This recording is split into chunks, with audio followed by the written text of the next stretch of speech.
Welcome back and thank you so much for joining me. So we are looking at multiplying and dividing decimals by powers of 10. Now before we get into doing it with decimals, I just want you to think about what's happening when we multiply by 10, 100 and 1,000. It's getting bigger. So let's start with the basics. 6 times 100. So if we're thinking about 6, where is the decimal place? The decimal place is right here. 6 is the same as me saying 6.0, 6.00. Exactly the same. So when we're timesing it by 100, we know 6 times 100 is going to be 600, which we can skip count by hundreds.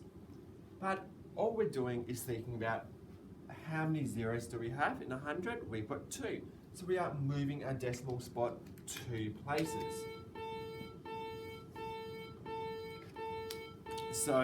So I've got 6 here, and I'll move the decimal spot 1 spot, and I'll move it another spot, and it becomes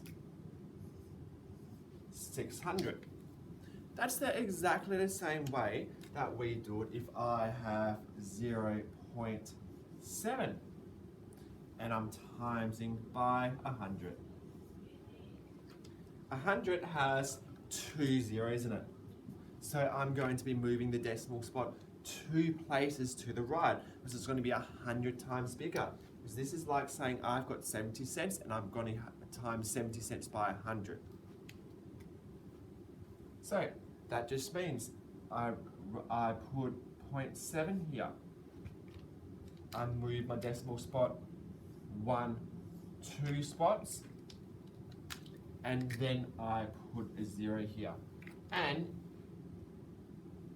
the decimal will be here, but it's at the end. I don't need it there, so I'll leave it, and it becomes 70.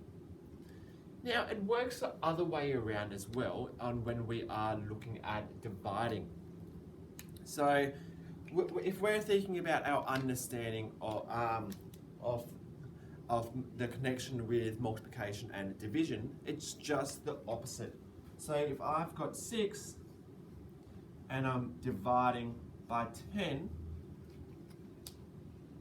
if we think about our understanding of what the place values are, we've got tenths, which is out of 10, 6 out of 10. So I know it's going to stop in the tenths column, but because there's 1 0, I just move the decimal spot 1 spot over to the left, and that gives me 0.6, which we just talked about is in the tenths column.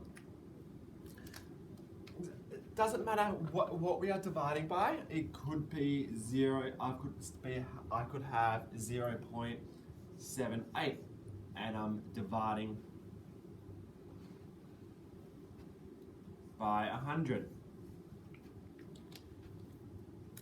All that matters is you understand the process, and not just the process. You're understanding why, which is why I've done easier questions. But if we're dividing by 100. All that just means is we are moving the decimal spot 2 places over to the left, because our number is getting smaller, which means I've got 0.0078. I really hope that helps you understand how to multiply and divide decimals by powers of 10. If you need any extra assistance, message me and I'll get back to you.